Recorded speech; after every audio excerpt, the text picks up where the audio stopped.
a Constituição Federal do Brasil, a saúde é um direito de todos e deve ser garantida pelo Estado mediante... Tem um acento em políticas aqui? Não tá, tá bem fraquinho, vamos botar um acento. Tá, eu coloquei, pode mostrar mesmo. Tá bom, pelo Estado de políticas sociais e econômicas que visa a redução do risco de doenças na população. No entanto, percebe-se que não há o exercício pleno desse artigo, visto que muitas crianças no Brasil estão acima do peso ideal em situação de obesidade, cujo se agrava principalmente pela falta de educação alimentar e uso excessivo da tecnologia. Ok. Tá simples, mas tá ok, tá bom? Cujo problema se agrava, ou tá certo, ou tá errado, não sei. O Brasil está acima do peso ideal em situação de obesidade, cujo o problema se agrava. Ficaria melhor, tá? Visto que muitas crianças no Brasil estão acima do peso, cujo o problema se agrava, principalmente, tá? Fica melhor mesmo. Sob esse viés, vamos ver. Sob esse viés, a ausência da educação alimentar se constitui como um impasse para o combate da obesidade infantil. Nesse sentido, o documentário Muito Além do Peso retrata um estilo de vida não saudável e pouca instrução dos pais acerca da alimentação de seus filhos. Peraí, e a pouca instrução dos seus pais acerca de seus filhos influencia na obesidade dos mais jovens. Dessa forma, em paralela à realidade de muitos brasileiros. Tá, eu acho que é assim, não é bem em paralelo. Na verdade, é o que acontece essa representação, porque é um documentário, não é uma obra fictícia, tá? Dessa forma, assim como foi. É, assim como representado no documentário, nessa representação, tinha que ter alguma coisa nesse sentido. Você coloca paralelo quando for obra ficcional. Dessa forma, paralela à realidade de muitas famílias brasileiras, as crianças não são instruídas a se alimentar de forma saudável devido à falta de métodos adequados dos pais para controlar a ingestão precoce do açúcar e o consumo de comidas gordurosas como fast food. Isa, vamos lá, tá muito adjetivado aqui essa parte. O que são falta de métodos adequados dos pais para controlar a ingestão? Eu colocaria que você está falando da ausência de uma educação alimentar. Aqui eu exemplificaria assim. Então, dessa forma, né, assim como representado aqui durante esse documentário, muitas famílias brasileiras, né, é a realidade de muitas famílias brasileiras, quando as crianças não são instruídas a se alimentar de forma saudável, devido à falta de métodos que ensinem os pais ou de políticas públicas, não sei o que você vai falar ali embaixo, mas de tecnologia, então não é de políticas públicas. Políticas públicas que ensinem os pais a fazer a introdução alimentar e a construir uma cultura alimentícia saudável em que combata ou controla a ingestão de precoce de açúcar e o consumo de comidas, como a indução do fast food sobre as crianças. Você entende? Que a ausência de educação, para mim, é um sistema governamental. Porque muitas crianças, elas acabam não indo, por exemplo, a uma alimentação saudável, porque os pais não sabem fazer uma alimentação saudável. Todo mundo acha que a própria alimentação, esse tema, ele é tão, assim, cheio de argumentos que a gente fica, meu Deus, e aí, o que eu vou colocar na vida, né? Tantos argumentos aqui. Mas a gente enxerga uma precariedade do sistema público em ensinar os pais a fazer uma introdução alimentar, por exemplo. Em que sentido? A questão da idade, né? Então, muitos pais não sabem nem ensinar de prontidão quando você vai ter que ensinar a criança a se alimentar. Então, quais sinais? De que a criança já fica sentada ou com apoio, que ela não fique cuspindo tudo que coloque dentro da boca. Então, a criança ela tem que ter esses sinais. E aí, depois que ela tem esses sinais, não é ensinado na rede pública, por exemplo, a como fazer uma introdução adequada. Então, o que isso ensina? Come sopa? Então sopa é saudável. Entende? Mas a gente não direciona a criança a comer para ela reconhecer a parte alimentar. Então, a gente não pode ficar dando sopa. A gente tem que dar arroz, feijão, a gente tem que dar legumes. Então, a gente tem que construir o prato conforme ele é. O que a gente acaba fazendo por uma questão cultural? A gente coloca batata, macarrão, arroz, feijão, carne e várias outras coisas e começa a direcionar essa criança a comer muito carboidrato quando, na verdade, ela não está aprendendo a comer adequadamente. Então, para mim, é uma falta de ensinamento mesmo. Então, falta nutricionistas na rede pública para que faça isso, pediatras mais especializados para que ensine os pais desde a introdução alimentar e o acompanhamento dessa criança mensal para que possa ensinar, para que depois, quando ela se torne um pouco maior, para que a família entenda como formar o prato. Entende? Aham. Tá entendendo o que a prof tá falando? Entendi, prof. Eu sofro com isso, na verdade. Eu tenho um paladar bem infantil, porque quando eu era Bem criança, infantil. eu tenho um paladar bem infantil mesmo. Tipo assim, quando eu era criança, eu tinha acesso a tudo. Eu podia ir no mercadinho ali perto de casa, com 5 anos de idade eu podia comprar tudo que eu queria. Aí eu comprava muita besteira, aí eu ia no mercado e comprava chips. Aí você acha que entre uma fruta, um legume, eu vou escolher comer uma Sim, fruta ou um chip? sim. Então, é Aí eu justa... acabei pensando, né? Aham. Eu sei bem como que é. É justamente essa falta de ensinamento mesmo. Outros argumentos que aqui eu vi que você mencionou uns bem básicos que foram, não tem problema, tá? Mas é a falta de educação, outra questão é a questão tecnológica. A gente pode pensar na criança que come por uma questão emocional. Nós vivemos uma era que as crianças são extremamente ansiosas. Então elas comem muitas vezes, tipo, e são induzidas a comer porcaria, né? Justamente por essa. Porque isso gera a questão hormonal nela, a questão do prazer. Então, comer um chocolate, vou acabar com a barra de chocolate, porque isso vai direcionar minha ansiedade. Então, você poderia falar um pouco sobre isso também, se você quisesse, tá? Outra questão também é a falta de projetos na escola de culinária. Então, a criança. A escola mesmo ela é bem ruim quando ela tem uma alimentação considerada não saudável. Você estudou no Carlos Gomes, certo? Eu também. Vocês não Carlos Gomes, né? Enfim, eu lembro que a alimentação não era tão saudável assim, sabe? Tinha salsicha sabe, distribuição pública? Tinha salsicha, tinha carne enlatada, tinha várias coisas, bolacha, várias coisas que não são consideradas saudáveis para que a gente pudesse comer ali às 10 horas da manhã. E quando a gente ia para a cantina, tinha chips, doces, sei lá o quê. Tinha aí, né, na minha época ainda se tinha refrigerante, sabe? Hoje eu sei que não pode. Mas tinha muita porcaria. Então eu acho que assim, a própria rede pública do sistema educacional direciona essa má alimentação por não ter um projeto culinário lá dentro, sabe? Não é ensinado às crianças a como comer corretamente, assim vai. Acho que é muito gasto, né, pro governo, aí Claro que é. não dá. É mais fácil eu mandar carne enlatada do que eu ter uma carne de qualidade. Outra questão que você pode falar da própria questão socioeconômica. Isso, um dos fatores da criança comer mal e ter obesidade infantil a falta de dinheiro mesmo. É mais barato um pai comprar salsicha e comprar, por exemplo, produtos embutidos do que ele comprar uma carne, sabe? É mais fácil ele fritar uma calabresa do que ele comprar uma carne. Então, a gente tem uma precariedade na socioeconômica que vai favorecer com que essa criança coma mal, para que ela seja, tipo, por uma questão financeira mesmo. Outro argumento que você pode pensar neste tema aqui também é, sobre você falou de fast food, mas a própria propaganda infantil. Então, hoje, eles associam a pegar. Eu tô só direcionando argumentos para você, tá? Para você pensar, porque é um tema tão fácil que é cheio de argumentos.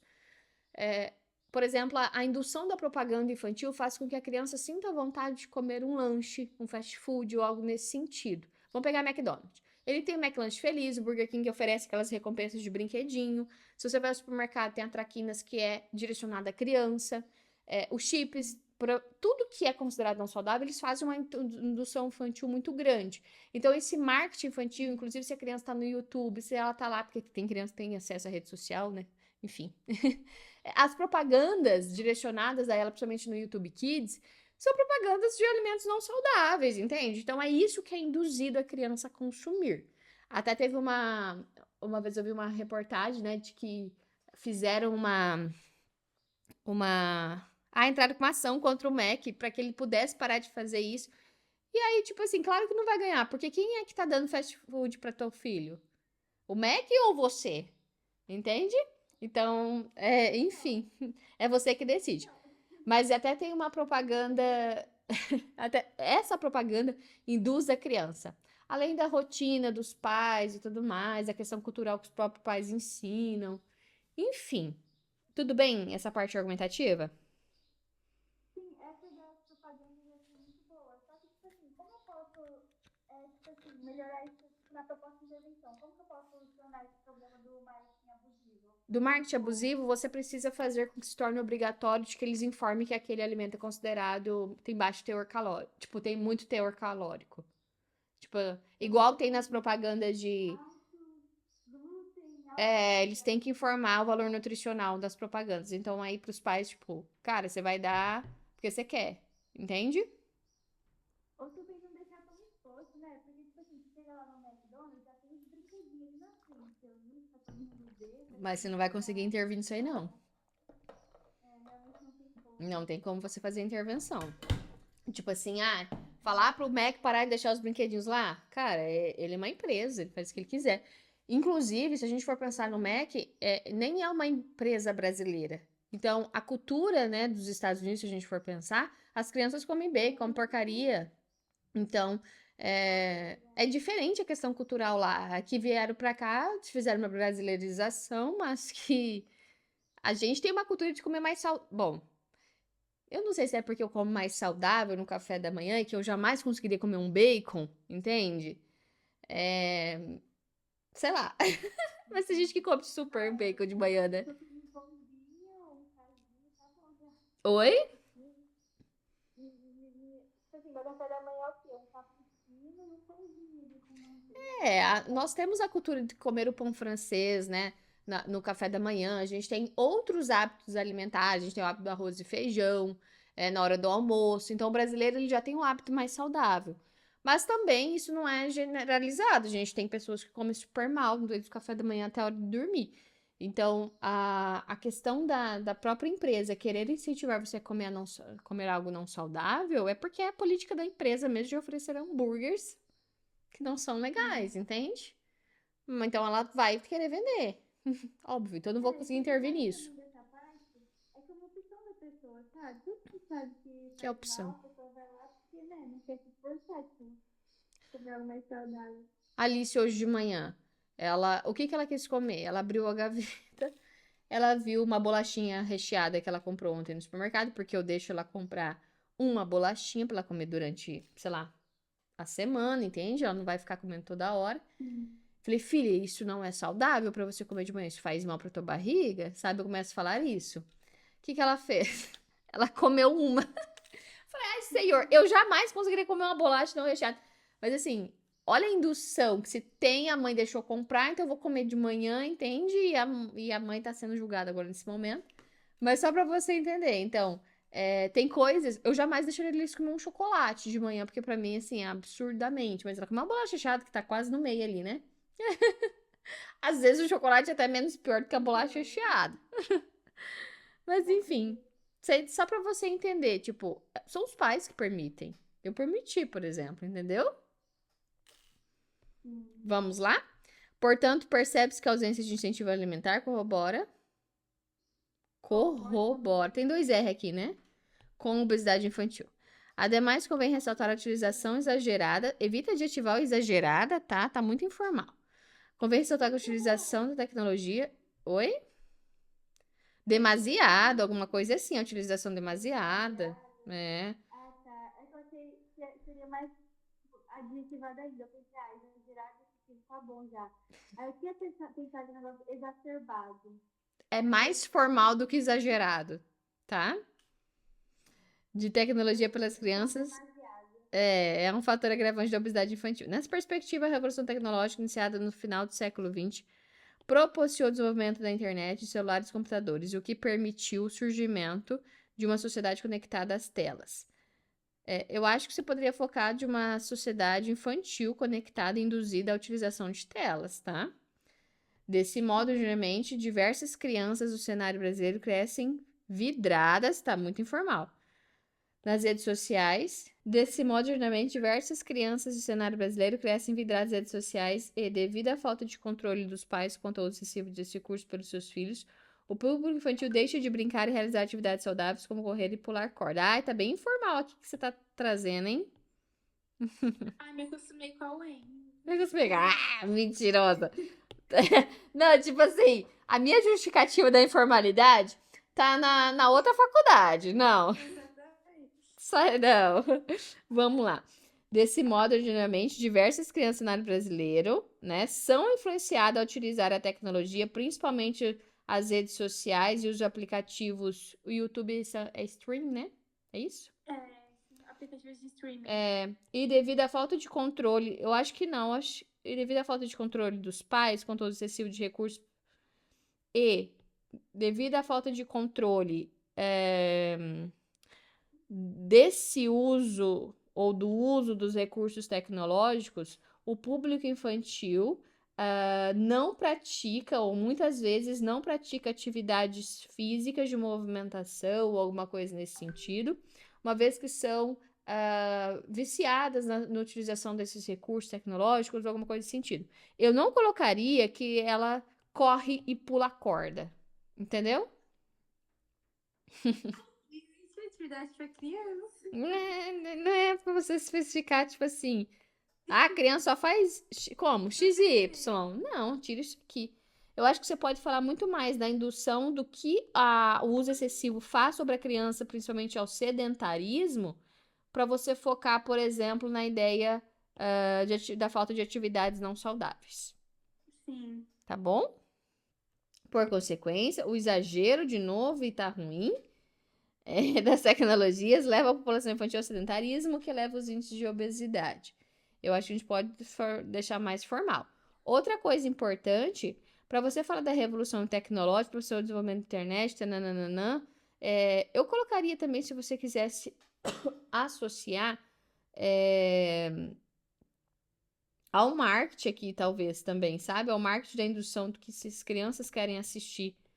Eu acho que também isso é outra questão que direciona. Não só a publicidade infantil a alimento, mas a publicidade infantil para direcionar o sedentarismo, viu? Qual a publicidade? Cara, o tempo inteiro aparecem essas propagandas de que a criança precisa assistir, algo nesse sentido, sabe? Muita gente, assim, quer ficar... Os youtubers, sabe? Tudo isso direciona ao sedentarismo. Oi? É que eu acho que criança é assim, qualquer coisa que você coloca na televisão, ela vai ficar vidrada, viciada, obcecada pelas cores, assim. Acho que depende muito da criança, sabe? Eu acho que hoje o maior perpetuador da indução do sedentarismo é o celular. A Alice, ela assiste televisão, mas ao mesmo tempo que ela tá assistindo, você tá vendo que às vezes ela vem aqui me mostrar cartinha, né? Ela tá lá, a televisão tá rodando, mas, cara, a minha sala tá cheia de brinquedo agora, porque ela tá fazendo carta, ela tá fazendo alimentação lá pros bichinhos dela, aí ela começa a brincar de Tá massinha. certo. Ela nunca para pra ficar vidrada. Até a gente tem dificuldade em assistir a um filme com ela, porque assim, ela começa a assistir, aí ela vai, sai. Se tá todo mundo em família, a gente assiste, sabe? Mas se não, ela não fica, ela quer brincar de outras coisas. Isso é muito legal, porque desenvolve a criatividade nela. Eu não sei o que ela. Bom, Oi? uma criança diferenciada, porque as que eu conheço atualmente só fica no celular. Não, eu não deixo a Alice mexer no celular. A Alice só mexe no celular, tipo, sei lá, em último caso, assim, sabe? Igual quando nós vamos à pizzaria ou alguma coisa nesse sentido, ela leva massinha, ela leva outras coisas. Eu falo, ó, você quer levar alguma coisa pra você brincar? Quando eu sei que alguma coisa vai demorar, sabe? Porque, cara, quando que minha filha vai aprender a se comportar no lugar se eu dou celular? Você entende? Às vezes os pais querem levar pra criança ficar quieta. Cara, ela precisa se comportar, então ela precisa entender. Né? Então, assim, não vou mentir pra você que às vezes ela é induzida por outra criança a ver celular, porque, ai, mãe, tal fulano tá vendo. O que que eu deixo? A Alice, ela pode ver fotos no meu celular, que ela adora. Sabe as historinhas do iPhone de fotos? É o que ela pode ver. Em último caso, ela vai pra uma Netflix, mas pro YouTube ela nunca vai. É porque o YouTube não é um Nossa perigo. senhora, Deus o livre. Mas só pra você. Por que eu tô falando disso? Pra esse conteúdo ficar mais gravado na tua cabeça, tá? Sim. Hoje de manhã, inclusive, eu não sei o que ela fez. Ah, ela tava construindo um desenho lá. E ela tava colocando todo mundo na piscina. E ela falou assim: mãe, aqui eu tô construindo uma churrasqueira. Eu falei: nossa, você foi super criativa pra mim, sabe? Então, De uma piscina, ela pensou em fazer um churrasco. Sabe? Então, tipo assim, eu achei diferente. Ai, mas vamos lá. Dessarte, para minimizar essa óbice, cabe ao Ministério da Saúde, órgão Opa, cadê o acento do órgão? Você não esquece acento. Órgão responsável em elaborar planos que promovam a saúde brasileira. Organizar palestras para os pais de crianças de rede pública do ensino através de debates com nutricionistas e profissionais de educação física, com o intuito de demonstrar alternativas para estimular o paladar das crianças por alimentar mais saudável e importante incentivar as atividades físicas. Dessa maneira, é possível abandonar a eficiência da obesidade infantil. Eu acho que, por ser uma proposta, a gente consegue melhorar também. Então vamos lá. Será que seria melhor uma palestra ou você poderia fazer um projeto nutricional em que seria aplicado na rede pública? Oi? Eu fiz e apaguei. Eu tinha feito isso e apaguei e fiz. Porque assim, eu pensei assim. Eu fiz o projeto educacional lá, aí eu pensei, mas eu tenho que solucionar o problema da atividade física também, das crianças sedentárias. Sim. Aí eu falei, já que eu tô falando dos pais mesmo, por que não colocar umas palestras, umas reuniões lá e cada um, né? Aí eu acabei apagando o que eu tinha feito. Eu acho que você pode solucionar diferente, sabe? Então, você colocar um projeto nutricional que será aplicado na rede pública através de debates nutricionistas, né? Que eles vão mostrar alternativas ou vão ensinar, porque aqui ficou um pouquinho falho. Então, a gente lembra que eu falei que a gente conseguiria fazer outra coisa? Então, eles vão ensinar a fazer a construção de pratos considerados saudáveis e tananana. Além disso, o mesmo órgão você pode pegar, o Ministério da Saúde associado ao da Educação, se você quiser, ele pode fazer nas escolas a questão de movimentação infantil. Então, o que ele pode fazer? Levar projetos de atividade física fora da educação física. Então, esses projetos de dança, de projetos de jogos, ou você pode aplicar também nas cidades esses projetos, igual acontece no ginásio esporte de Ubiratã, tipo, projetos de, sabe, como é que... Treino infantil, treino de futebol, de futsal, de vôlei. Na Casa da Cultura tem lá balé. Tudo isso é para tirar a criança da tecnologia. Então, eu acho que esses projetos funcionariam melhor na proposta de intervenção do que você juntar tudo. Não corre o risco de perder nota em proposta. Não teve espaço. É que seria uma folha da Unioeste. Aí não coube. Aí eu tive que apagar e fazer uma proposta que coubesse. Pegar dois, Entendi. Mas entendi também esse ponto. Mas você sabe, assim, evita. Se você sabe que você pode perder nota, não é que você, tipo assim, vai perder se fizer uma, não é isso. Mas aqui pra mim tá faltando algo, tipo, tá muito básica a sua proposta, sabe? Ela tá cumprindo com o objetivo ali e tal, mas de repente quis juntar aqui a atividade física. Mas como que eu vou fazer um projeto de alternativa para estimular o paladar? E o que vai acontecer para eu falar da atividade física? E por que nutricionistas... você colocou profissionais de educação física, desculpa. Eu ia falar por que nutricionista vai fazer isso. Só que você colocou educação física. Educação física também. Porque, demonstrar alternativas para estimular o paladar. Como que são isso, entendeu? Por ser uma proposta só, como que vai funcionar? Então, faltou detalhamento. Entendeu a linha da prof? Não tá ruim, é uma redação que vale 900 e pouco, óbvio. Porque, se não tem erro gramatical, você tem repertório, você perde uma nota em argumentação, que vai para 160. Não tem incoerência, mas a proposta eu descontaria um pouquinho. É uma média de uns 940, 920 por aí. Belezinha? Beleza. Tem outro tema para você produzir? Alguma dúvida? Pro vai cancelar o vídeo aqui rapidinho, tá? Beleza.